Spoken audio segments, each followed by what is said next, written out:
आइए प्रार्थना करते हैं। स्वर्ग और पृथ्वी की सृजनहार पिता, इस मौका के लिए धन्यवाद देते हैं कि आपके पवित्र और सत्य वचन को सीखने जा रहे हैं। हमें समझने के लिए बुद्धि दे, यीशु के नाम से मांगते हैं, आमीन। प्रभु यीशु मसीह के नाम में नमस्कार दोस्तों। आज का विषय है मैं यहाँ हूँ, मुझे भेज। रात्रि के समय चोर के निराहट आगमन की भांति जगत का अंत अदृश्य रूप में हमारे ऊपर चला आ रहा है। परमेश्वर करे कि हम दूसरों की भांति सोते न रहें, परंतु जगते रहें और संयमी रहें। सत्य की अविलंब शान के साथ जय होने वाली है और वे सब जो परमेश्वर के संग काम करने वाले बनना चाहते हैं उसके संग संग विजय पाएंगे। समय थोड़ा है, रात्रि शीघ्र आने वाली है जिसमें कोई काम ना कर सकेगा। वे जो वर्तमान सच्चाई में आनंदित हैं वे जल्दी से इस सच्चाई को दूसरों को भी पहुंचावें। परमेश्वर प्रश्न पूछ रहा है, मैं किसको भेजूं? जो सत्य के खातिर बलिदान करना चाहते हैं वे उत्तर दें, प्रभु मैं यहाँ हूँ, मुझे भेज।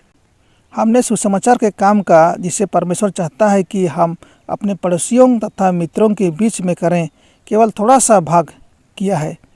हमारे देश के प्रत्येक नगर में ऐसे लोग हैं जो सच्चाई को नहीं जानते और समुद्र पार की दुनिया में अनेक नए क्षेत्र हैं जहाँ भूमि को जोतना और उसमें बीज बोना है। हम संकट के समय के बिल्कुल तट पर हैं और कठिनाई जिनका स्वप्न में भी ख्याल नहीं हो सकता था हमारे सामने है। नीचे से एक शक्ति लोगों का नेतृत्व कर रही है। मानव प्राणियों ने शैतानी करिंदों के साथ संधि कर ली है कि परमेश्वर की व्यवस्था को निरर्थक करें। इस संसार के निवासी नूह के दिनों के निवासियों की भांति बनते जा रहे हैं, जिनको जल प्रलय बहा ले गया, और सदोम के निवासियों का भांति होते जा रहे हैं जो आकाश की आग से भस्म किए गए। लोगों का ध्यान अनंत सत्य से हटाए रखें। शैतान की शक्तियाँ काम पर तत्पर हैं। शत्रु स्थायी सत्यता से लोगों के मन को विचलित करने के लिए तन्मय लगा है। सांसारिक कारोबार, खेल, सामयिक फैशन, यह चीज़ें पुरुष व स्त्रियों के ध्यान को आकर्षित किए रहती हैं।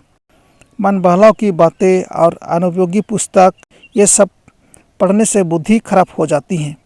उस चौड़ी सड़क पर जो अनंत विनाश को पहुंचाती है, एक लंबा जुलूस यात्रा कर रहा है। अत्याचार, मद्यपान के उत्सव और नशेबाजी से भरी दुनिया कलीसिया के मन को फेर रही है। परमेश्वर की व्यवस्था धार्मिकता का ईश्वरीय माप अनुपयोगी घोषित की गई है। अंत के समय से संबंधित भविष्यवाणियों के पूर्ण होने तक क्या हम ठहरे रहें और तब तक उनके विषय में कुछ न कहें? तब हमारी बातों का क्या मूल्य होगा? जब तक परमेश्वर का कोप अपराधी पर न भड़क उठे, क्या हम तब तक ठहरे रहें? परमेश्वर के वचन में हमारा विश्वास किधर है? क्या हम पहले से बतलाई बातों को पूरा होते देखें, तब विश्वास लाएं कि परमेश्वर ने क्या कहा था? प्रकाश की स्पष्ट पृथक किरणें हम तक पहुंची है और बतला रही है कि परमेश्वर का भयंकर दिन निकट है, बल्कि द्वार पर है। समय अधिक बीत जाने से पहले आइए हम पढ़ें और बुझें कि योग्यता किसी आवश्यकता को पूर्ण करेगी। परमेश्वर की भरी योजना में प्रत्येक के लिए काम करने को है। जिसकी ज़रूरत नहीं होती उसका वरदान भी नहीं होता। मान लो कि योग्यता छोटी सी है, फिर भी परमेश्वर के पास उसके लिए एक स्थान है, और वही योग्यता यदि ईमानदारी के साथ उपयोग में लाई जाए तो वह यथोचित कार्य करेगी जिससे परमेश्वर चाहता है। गरीब झोपड़ी के निवासी की योग्यता की आवश्यकता है कि घर घर जाकर प्रचार करें। वह इस काम में अधिक योग्यता रखने वालों से अधिक सफलता प्राप्त कर सकता है। जब मनुष्य अपनी शक्तियों को परमेश्वर की आज्ञानुसार उपयोग करते हैं तो उनकी योग्यता में उन्नति और दक्षता में वृद्धि होगी और उनको खोए हुओं को ढूंढने में परमेश्वर की ओर से बुद्धि प्राप्त होगी। परंतु जब कलीसिया के सदस्य ईश्वर की ओर से जो दूसरों के प्रति दायित्व दिया गया उसके प्रति उदासीनता प्रकट करें तो स्वर्ग के खजाने को कैसे प्राप्त कर सकते हैं? जब अपने को मसीही कबूल करने वाले अंधकार में पड़े हुओं को प्रकाशित करने के दायित्व को महसूस नहीं करते, जब वे अनुग्रह और ज्ञान देना बंद कर देते हैं तो उनका विवेक कम हो जाता है।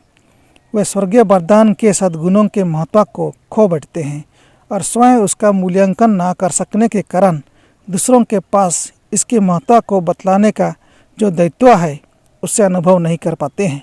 विभिन्न मोहल्लों में हम बड़ी बड़ी कलीसियाओं को इकट्ठा होते देखते हैं। उनके सदस्यों ने सत्य का ज्ञान प्राप्त किया है।